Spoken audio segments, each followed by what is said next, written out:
Good afternoon, folks, and how's it going? Here's a wonderful little article from Game Rant, and this has been going on for the past, I guess you could say the past 2-3 weeks, ever since that leak or supposed leak about the remaster of Mass Effect trilogy.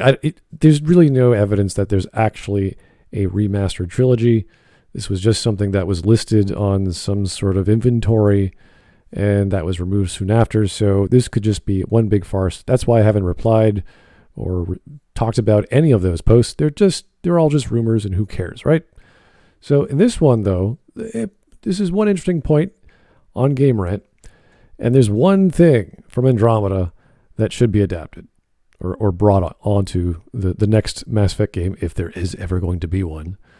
But I don't think this has anything to do with the remastered trilogy. You can't just change the entire system of gameplay of Mass Effect in this capacity.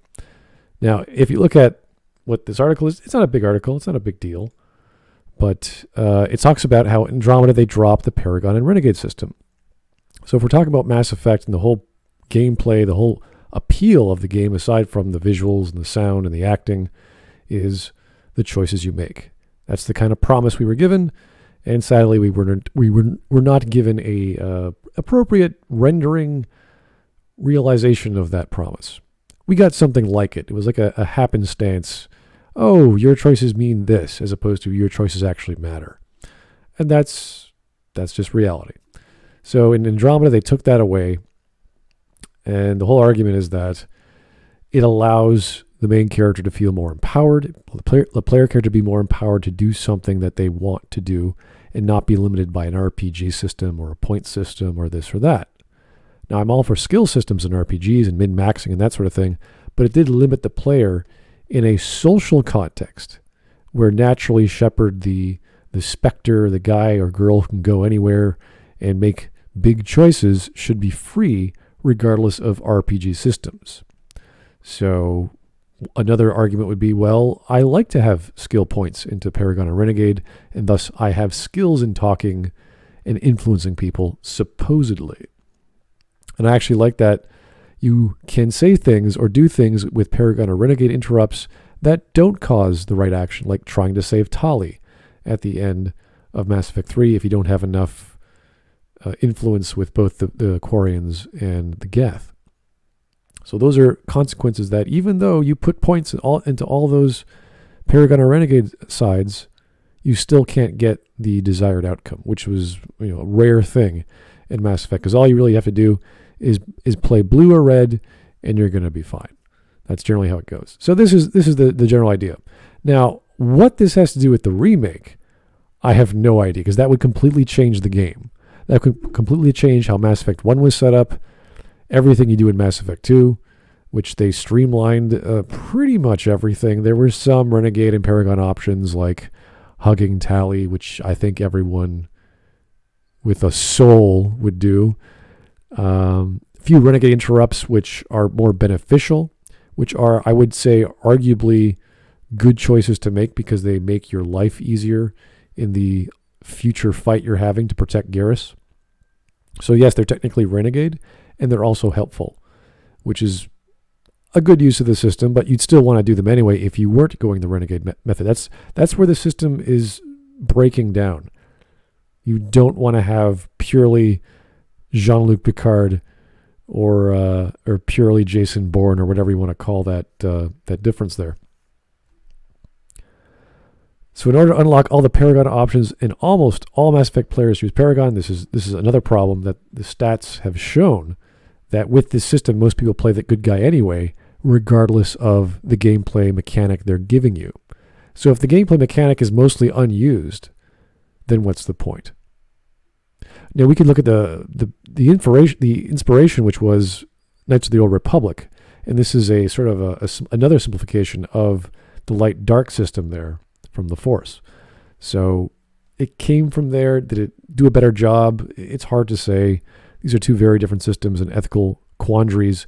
Plus the writing in KOTOR was a lot different. In KOTOR 2 was a lot different than in Mass Effect. Plus you're working with the whole metaphysical system of good and bad, or good and evil. The player has to step outside of what the character would do in that moment when making their decision. The only reason many players not stun the mercenary leader is because it is listed as a renegade option. Exactly. When in fact there are plenty of ways to morally justify knocking someone out instead of letting them lead an attack which the player knows they're going to sabotage. So that is kind of the argument there. There's many more opportunities to do things when you don't have a morality system and instead just have multiple choice, which you have seen in all the Interplay games, the Blackisle games of the early 2000s. Planescape Torment's a great example. You have this big, long list of things you could do and ask and talk about.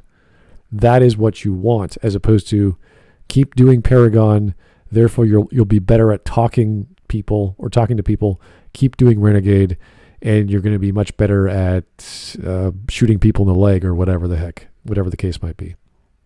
So here's the real argument. Making a change in the remaster. How do you do this?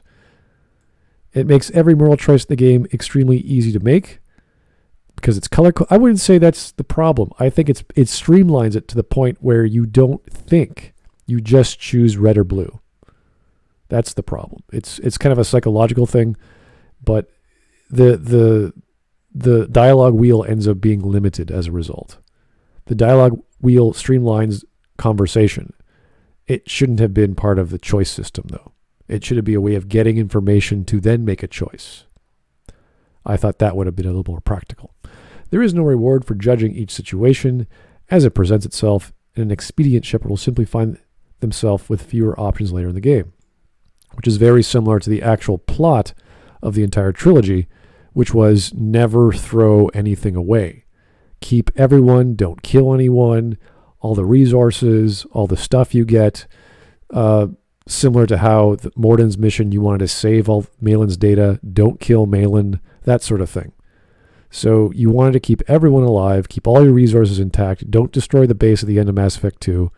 A lot of good that made, a lot of good that did to everyone, and that sort of thing. Because that's the point of the story. Keep everyone together to be stronger together with as many weapons and tools and resources. Why save the council? Because they got a big ship with them. Not because the council are inherently useful in stopping the Reapers, but it's because they've escaped on a giant dreadnought ship with a big gun. And that's why you save them. So there's things like that becomes the mentality of the game, which just so happened to work out if most people played Paragon anyway. Without the Paragon Renegade RPG morality system, the story could become one where the choices the player makes do not have an easily identifiable karmic outcome, making them feel far more genuine. I would generally agree with that. The idea was you are more Jean-Luc Picard or diplomatic or more rebellious, get the hell out of my way, I'm in charge. Violence is much more efficient sort of thing. So it's a difference between diplomacy and efficiency. I need to get by right now, get the hell out of my way, I'll blow you all away right now if you don't, or we'll talk it out. And that never really completely worked out, even in the first Mass Effect. They didn't really have enough Renegade options. There were some, but the main plot points didn't really have any, especially when you get to the ending. Being able to convince your nemesis to shoot himself in the head. That always felt weird to me. The option could even mix up the order of some of the dialogue options so that Paragon isn't always on top and Renegade on the bottom. That's not a solution to the problem. That's just cosmetic crap. Randomly placing the choices in a list, this at the top or the bottom, that's silly. Yes, it causes you to think differently because Paragon is no longer at the top of the list, but that's not anything. That's not fixing a problem. That's just rearranging the puzzle pieces. It's still the same puzzle pieces.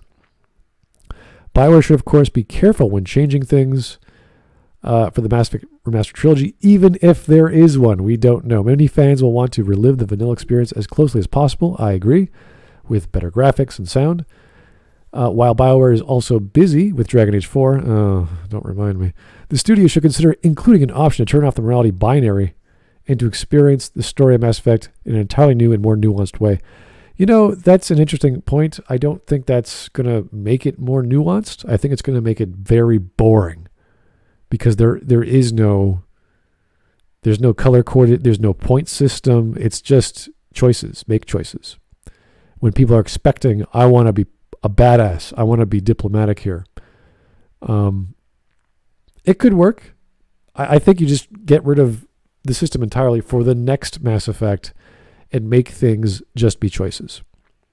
Maybe reveal information as you hover over them and tells you what this could mean. Maybe imply a color system there. I don't know. There's lots of ways to do gameplay and choices that matter in games while not having to fall back on a point system that accumulates over time. You would assume people can talk already, and they're not some fresh kid out of the academy who's never had public speaking skills. We're talking about a seasoned soldier 10 years into their training, or 10 years into their veteran experience, that they should have no problems talking to people in a variety of contexts. So I don't know. I think it's a good idea to actually change things up, change the dialogue wheel, remove the Paragon Renegade system, have it be more of a style, like in Alpha Protocol, a stance you take on how to communicate, not a social skill that gets built up over time. Then you have some sort of karmic level of that, and you're an angel and devil. That's a bit too much. I don't mind the angel and devil elements, just not as a skill. I think that limits the player's options socially when we're assuming we're playing the role of a specter who has the authority and power and gravitas behind their words to influence others and make changes on a galactic level. Anyway, thanks for listening, folks. Have yourself a great day.